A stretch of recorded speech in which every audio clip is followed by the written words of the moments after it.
Hello and welcome to my presentation on how to create endless money streams.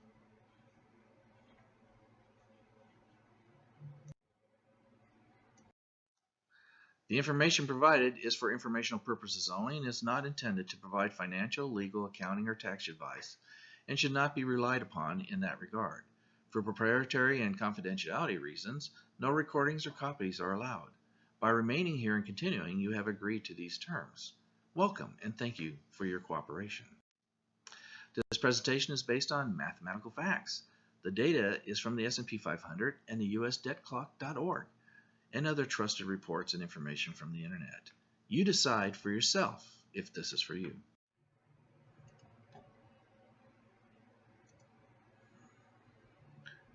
Let's talk about our aging population. Did you know that as of 2009, 10,000 people a day are turning 65? That's 10,000 times 365 days, or 3.6 million people per year. Between 2004 and 2008, 2.8 million people retired. Between 2008 and 2014, 12.2 million people retired. That's 4.3 times more than the 4 years before. It used to be that you might live 10 or even 20 years in retirement. Now, with all the new medical advances and research, we are looking at 30 or more years in retirement.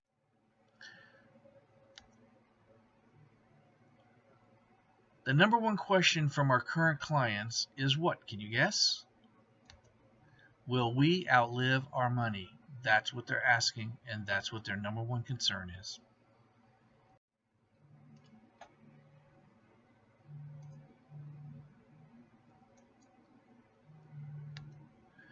Do you have enough money to last 30 years or more? Do you have any idea how much you need? Are there two of you that need to survive on it? Let's look at some assumptions that should help answer those questions and possibly more. A hard lesson to have to learn while you're in retirement is not understanding the difference between the growth phase and the income phase. To get started, let's look at the planning phase. In the planning phase, you have a sum of money that you need to work on. Let's say it's $250,000. We have a rule of thumb of 3%. If you take 3% times $250,000, that's $7,500 a year. If you divide $7,500 a year into $275, that means your money should last 33 years. Now, if you look over here, by changing that just 1%, by withdrawing 4%, you drop 8 years, or you drop down to 25 years. If you look down here, the change isn't as drastic. At 8 and 9%, you're about 2 and 1 years change in difference. A 6% withdrawal will last 16.7 years. A 10% withdrawal will last 10 years. Now, it doesn't matter how much money you hear, the rule still applies. Any amount here, a 3% withdrawal is 33 years. A 10% withdrawal is 10 years. Now, this does not take into account anything to do with inflation, taxes, cost or fees, or market conditions. So let's look at it one more time so we get it straight. The note is, if you have $250,000, you're going to multiply it by a 3%, which is what you're planning to take out, which is $7,500 a year. If you divide that $250,000 by $7,500 a year, it equals 33.3 years. Now, let's say that you have an amount you need, let's say $7,500 a year. You simply divide that by 3%, and that equals what you need, $250,000. This helps make it easier to figure out how much you need. Now, it's a lot more complicated than that because we have to pay attention to the growth phase. We still have to beat inflation, taxes, fees or cost, and the markets. Right now, we're going to look at the market portion.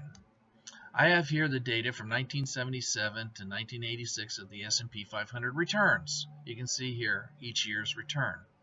This comes out to an 8% annualized rate of return for this 10-year period.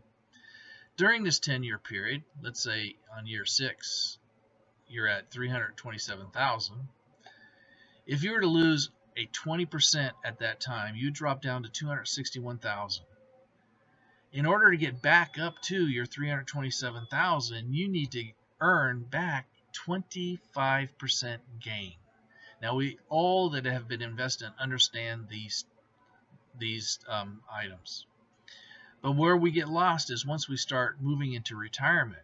This is where a lot of our retired people get in trouble. Let's look at the income phase, or what happens when you start spending that money. Now again, this is the same $250,000.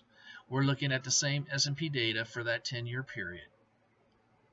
We still have to beat inflation, taxes, the cost and fees, but this time, because we're in a withdrawal or income phase, we have to add our withdrawal losses, the amount we withdraw every year, to the market losses and or gains. In this case, we're drawing out 5%. So if you have a 20% loss, you have to add it to your 5% withdrawal, which means you have a loss of 25%. Now, in order to get everything back, cover your withdrawal and your losses, you need a 33% gain. Where back here, for the same exact condition minus the withdrawal, you only needed a 25% gain. Your annualized rate of return over here, because of your added withdrawals, is only 3% annualized rate of return versus the 8% you got before. This is a big problem when you're in retirement, and why some of our retired folks get into trouble, because this concept wasn't ever taught to them, or they never thought about it. Bad years can destroy a retirement account. It can actually wipe it out and put you back to work. Size is everything when you're in the income phase. The 3% rule to equal 33 years of income. Let's say we need $15,000 a year, so we divide it by our 3%. That equals a $500,000 account to last 33 years. It would look something like this. You start taking out little nibbles because you're at 3%. 3% return pays $15,000. So if your account earns 3% and then you take out that 3%, you're still maintaining an even account. At a 6% return, it pays for 2 years of income. And at an 8% return, it pays 2.66 years of income. $15,000 a year divided by 12 months is $1,250 a month of income. Now, what if you need more than that? Well, let's look at it. Let's say you need $30,000 from the $500,000 account. That ends up being a 6% step or a 6% withdrawal, which means your money will now last only 16.7 years. It looks more like this. Each time you take a withdrawal, you have a lot bigger hunk taken out, so your money's not going to last as long. A 6% withdrawal equals 16.7 years of income. A 3% return will only pay for $15,000 or 1/2 of your withdrawal or 1/2 of a step. 6% return pays for 1 year of income. An 8% return pays for 1.33 years of income. A $30,000 a year income divided by 12 months is $2,500 a month. Now you can see the more you need and the smaller your size of an account, the more damage that can be done and the more rate of return you have to make up for your withdrawals. The two biggest battles we face in retirement and when earning our money is taxes and inflation, but they're multiplied in retirement. The 3% rule for 33 years of income. Let's see how taxes and inflation affect that rule. Let's look at a $100,000 IRA to start with. Let's assume the 3% rule, 3% withdrawal per year, that equals $3,000 per year. So 3,000 divided by 12 is $250 a month. Now this, of course, without any fees, without any growth, taxes, it'll last 33 years. 100,000 divided by 3,000 equals 33 years. So if you don't have any inflation to worry about, there's no emergencies, no medical or other surprises, and your expenses hold at $250 a month, you have 33 years for that income to last. Now we know none of this is true because it's all variable. So let's start looking at the variables.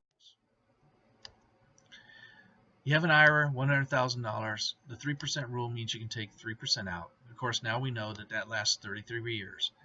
It's 100,000 divided by 3,000, which is 3% of 100,000, equals 33 years. So let's say you started at age 65. That means it'll last till age 98 before it drops to zero. Again, that's without taking into consideration taxes, inflation, any fees, cost, or growth. And what are the two biggest battles? Taxes and inflation. So let's look at taxes. Let's assume a 28% tax rate. The cash needed, again, we're using the $3,000 income from $100,000 at 3%, $250 a month.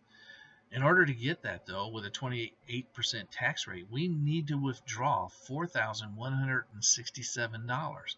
If you multiply that by a 28% tax rate, that means your tax that you would have to pay is $1,167. Now, you take that tax from the $4,167, that leaves you your $3,000 you wanted to spend. Everybody follow me on that?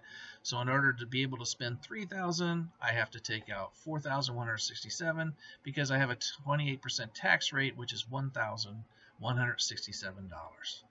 Again, is this tax rate something we're going to know? No. It changes all the time, and it's unpredictable.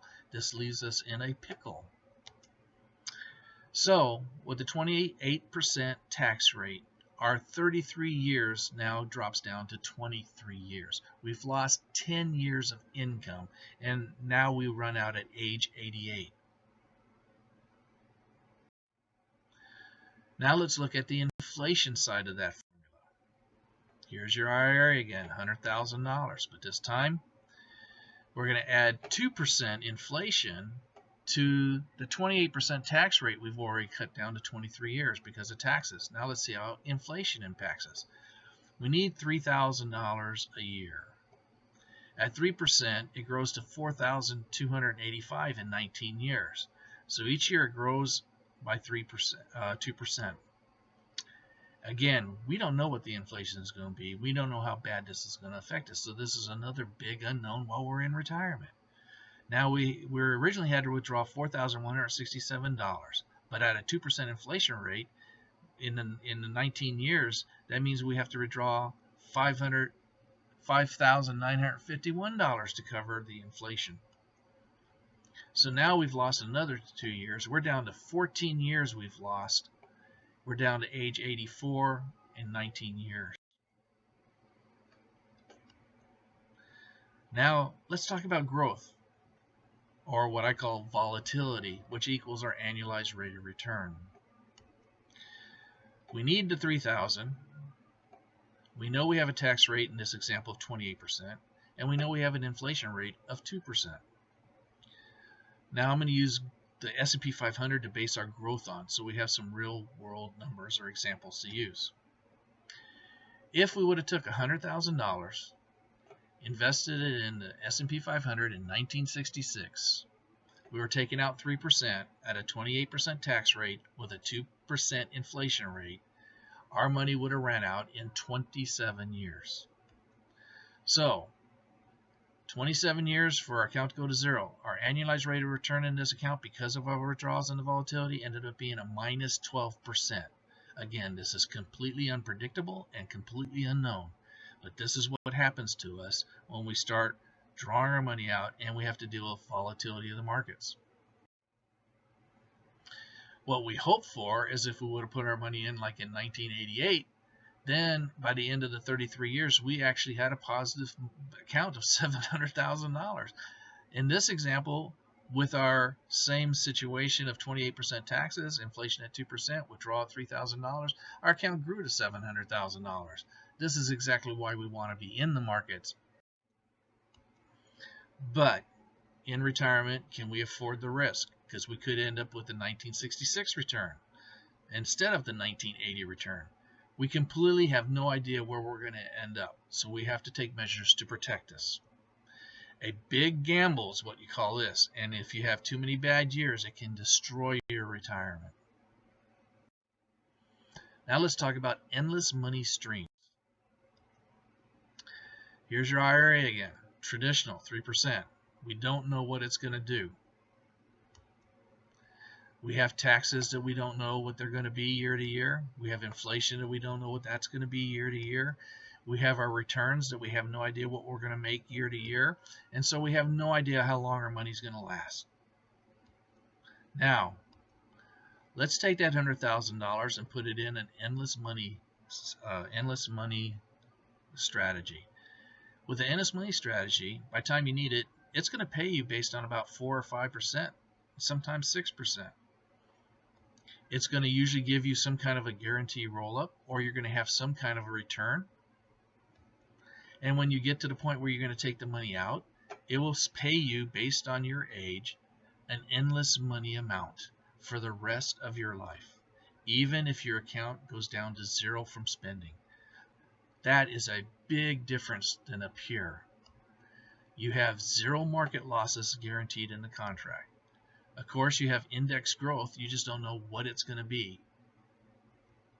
But it will never be below zero, and you'll never lose your gains. You may have a guaranteed roll-up that will guarantee you an income increase over a period of time. You still have an unknown amount of taxes that you have to pay, and you don't know what your inflation is going to be. But you do know what your income will be for the rest of your life, because it's going to be guaranteed, even if your account or your money runs out due to taxes, inflation, and not enough growth. You can put this guarantee on 1 or 2 lives, so both spouses will have income for the rest of their life. And of course, it's based on your age when you start to draw the money out. This can make a big impact and a big difference in your retirement. Now, do you have enough money to last 30 years? Remember the question? Do you have any idea how much you need? Well, from what we've learned already, we know we can take our monthly expenses and subtract out what the Social Security benefits will cover, or our pensions will cover, or the combination of those. Whatever's left, what these two don't cover, we're going to call that our Social Security or our pension gap. Let's say in this example, once we use our Social Security or pension, we still owe $4,500 to cover our expenses each month.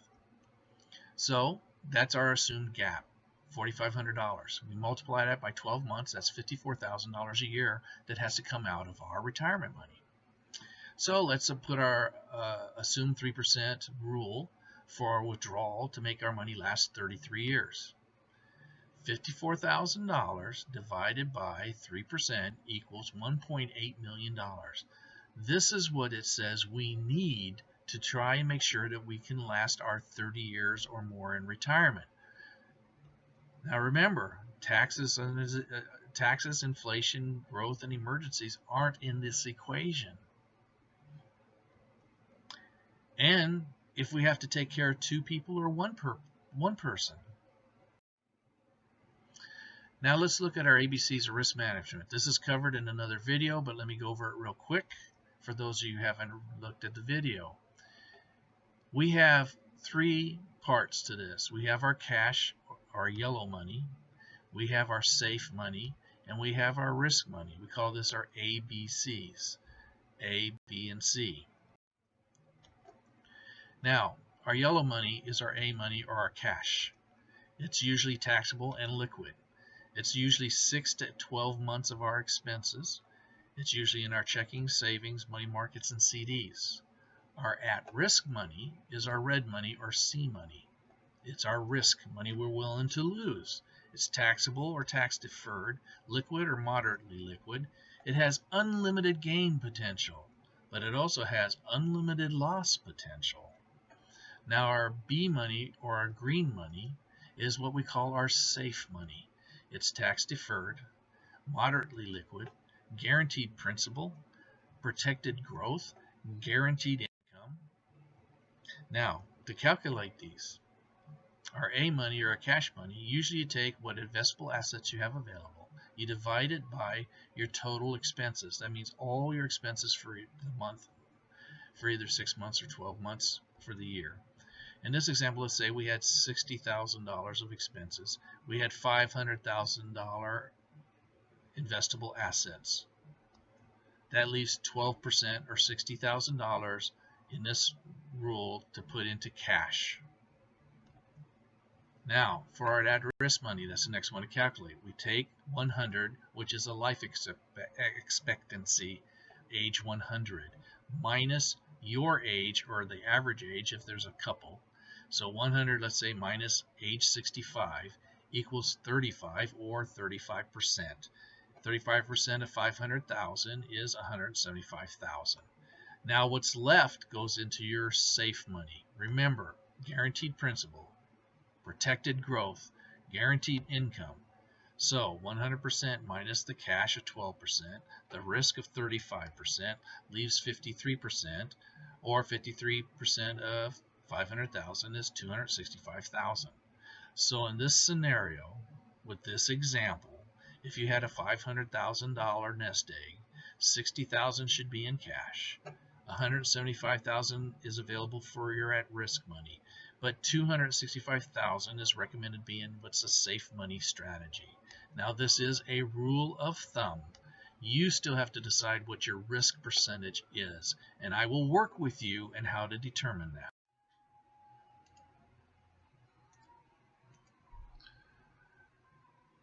Now let's look at planning a strategy with an endless money string.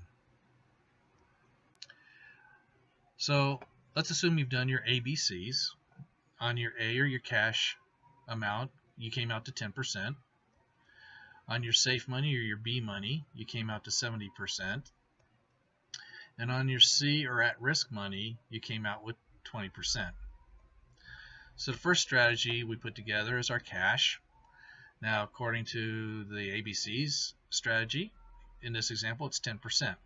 That means we can take out 8% a month for 1 year to cover our expenses. Now, this covers our expenses and emergencies. Again, we don't know how long this is going to last. Now, our risk money we had at 20%. We're going to use our 3% rule. This is for our lifestyle and vacations. This is money that helps make life worthwhile. Again, we want this to last our lifetime. However, we don't know what the taxes are going to be, what the inflation is going to be, what our returns are going to be, or how long it's going to last. So this money has to be very well managed. Now, our B money, or safe money, in this example, we have that set for 70%. So we're going to start one of our endless money strategies with this. Let's say we take 50% of that. By contract now, we're going to be able to take out somewhere between 4, 5, or 6%, depending on our age when we start taking the money out. This is going to be our income base, or our core asset. This is going to be the money that replaces or covers what our Social Security or our pensions do not cover. And this is endless money and will last our entire lifetime. Now, let's say we take the other 20%, again by contract, and let's say we're covering long-term care in this example. This again is endless money. Now here we might be able to take out 5, 6, 7, or even 8% because we may not need this until we're age 80 or more. Again, we have no market risk, so no losses to market risk at all.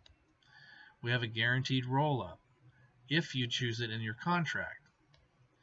We have indexing in all the contracts. That means that depending on the markets, we'll have some kinds of returns depending on the index strategies used.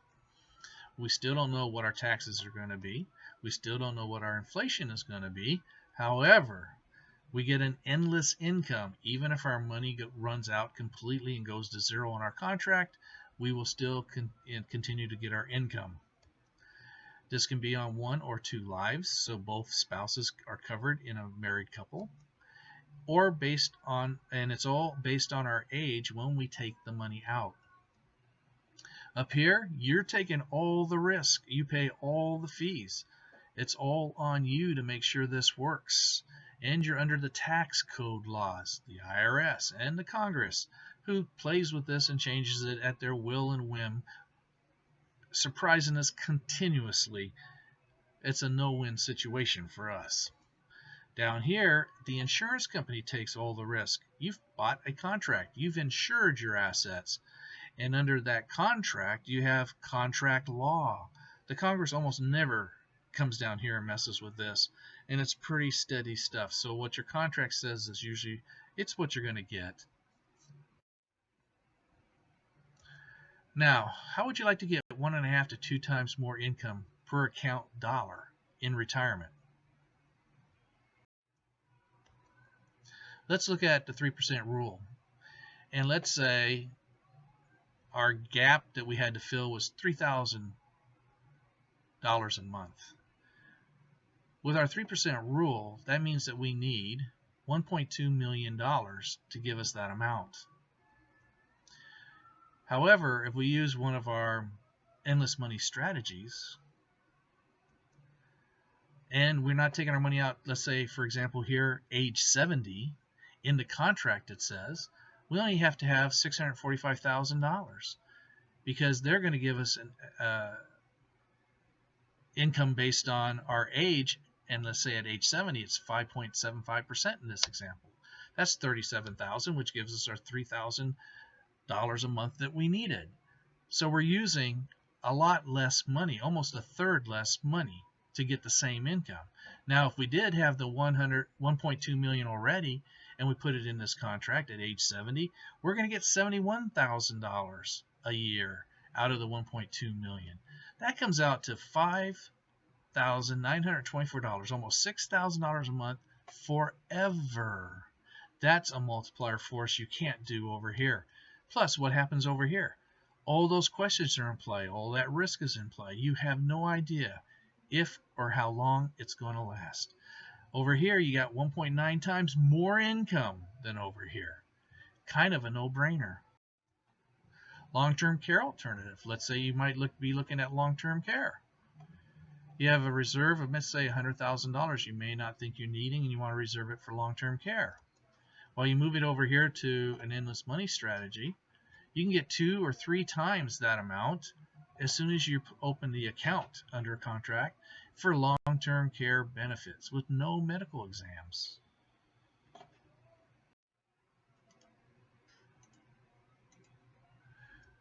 Okay, so in conclusion, step 1, establish your ABCs, your cash money, your safe money, and your at-risk money. Step 2, establish your Social Security benefit gap or your pension gap. This is the money that your Social Security and your pension or combination of those will not cover. Step 3, apply the 3% rule. Step 4, organize your safe and risk money according to your plan that I can help you put together and will help you put together. And step 5, never run out of income again. You insure your house, your car, and your life. Why not your assets? The end. Or is it? My name is Victor Lloyd Burgess. Call me. I can help you.